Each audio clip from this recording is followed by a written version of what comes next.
Hello, how are you? How Oh, you I'm good. doing? It's nice to see you. It's good to see you too. It's good to see you again. So, this is our second episode, It and is. today we're going to be talking about the language of color and energy and aligning with vibrational frequencies of color. So, if you don't mind, I'm going to jump right in just like we did last time. And I want to know, are certain experiences impact our emotions? So, I want to know how color comes into play with that dynamic. So I think it's really good for us to just, with connecting with all the people who are listening in, to just let's before we jump into the color aspect of it, let's talk about how is it that this process that happens. We referred to this a little bit in our first episode also, that immediate response that happens in the brain when we have an experience. So we have an experience and there's an energetic response within us. Generally, it's we may not always be aware of it's happening in the body, but something is happening. We have an experience and it shocks us, or it's not what we're expecting, or even if it's something that's, oh my God, it's a surprise, but it's a wonderful surprise, and we feel this happiness. These emotions come up. Where do these emotions come from? When we have an experience, our mind, which has these opinions about the experience, is trying to catalog. When have I had this before? Da da da this, da da. One of the things I love, side trip. One of the things I really do love about some of the adventuring, exploring I do when I travel to different places is when I see something or experiencing something that just feels completely, totally new. Like seeing Half Dome at Yosemite, driving into Yosemite National Park, going, oh my goodness, I've seen photos.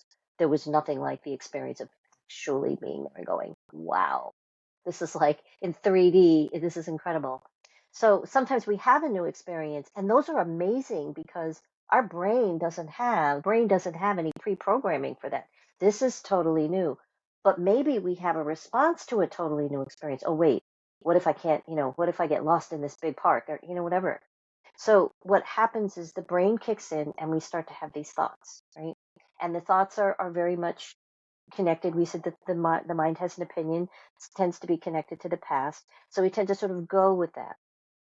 To be intentional, we talked last time about stopping, pausing, breathing, coming back to like, what is happening in this present moment? And one of the best ways to really connect with what's going on in the present moment is color, because there's color all around us. There, you can look at, oftentimes I will be hiking a trail and I'll come around a corner and the thing that will hit me is how blue the mountains are. Okay, so Deborah, you rudely got cut off by a technical glitch. So where were you? I was like really enthralled in your story before you got cut off. So I guess what I was bringing it back around to is the concept that we have experiences, it brings an emotion. How can we use color to bring ourselves back into center? So we talked last time about, just to recap, the process of pausing, breathing, coming to center, and when we're experiencing an emotion, if we can look around us and focus on a particular color. I travel a lot in national parks, and sometimes the green of the forest. I love the color green. That's very nurturing. I might catch a glint of sunlight through the leaves. It might even be somebody walking in front of you. They're wearing a pink sweater, and pink makes you feel happy or joyful. So it's the process of allowing yourself to connect with color to sort of bring yourself back to center. You can also be very intentional in your use in color. If you wake up in the morning and you're feeling a certain way and you're feeling kind of down and you need more energy, pick colors that make you feel more vibrant and alive. Put on a bright color. If you're feeling sort of scattered, pick a color that makes you feel very calm. Being intentional with, what the colors around you are, and also focusing on those colors in the moment. Yeah, I totally agree. Like the psychology of color is so important.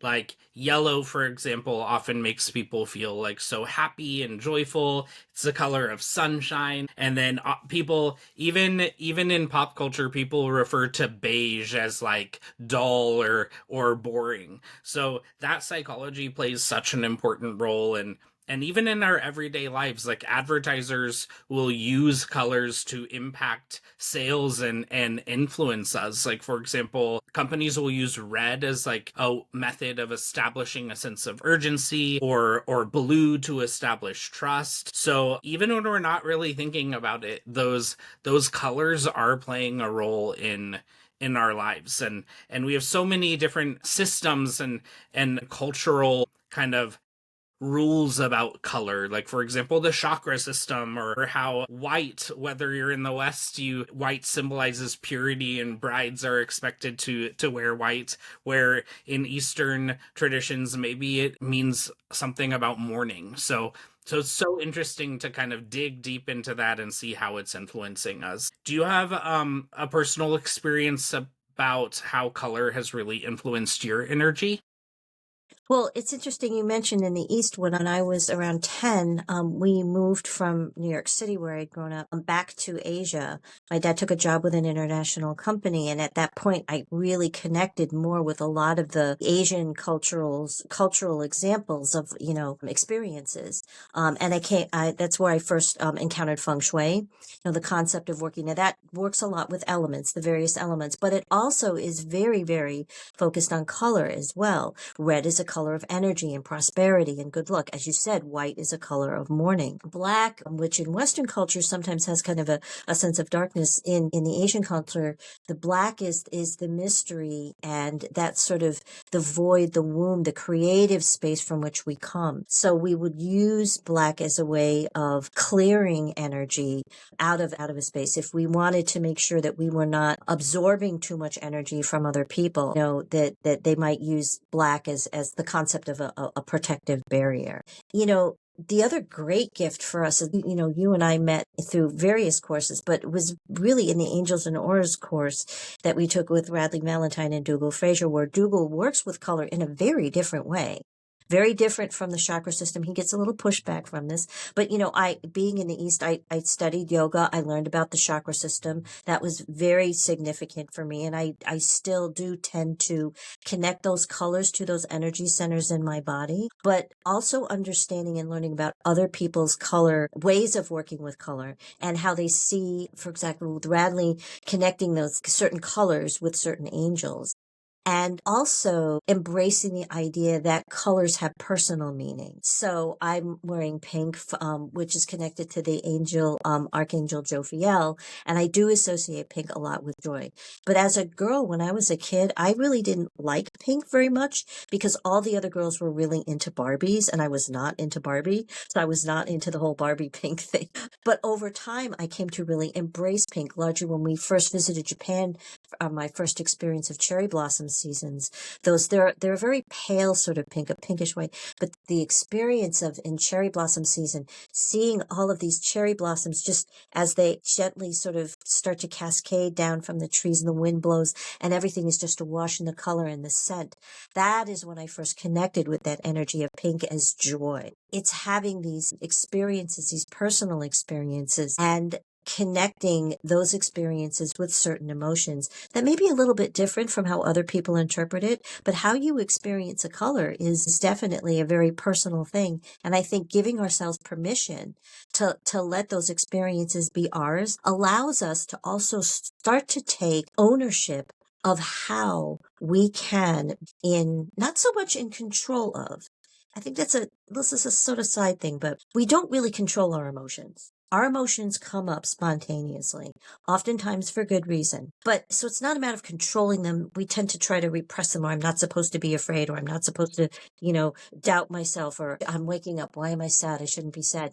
There's a reason. So giving ourselves permission to allow those feelings to be, knowing that we have a tool like color, then it can help us understand. Blue, for example, to me, working with the color blue puts me in a very calm state and allows me to sort of connect with my mind in a way that my mind is being more wise than it is being opinionated. So what I are love. some of your personal examples?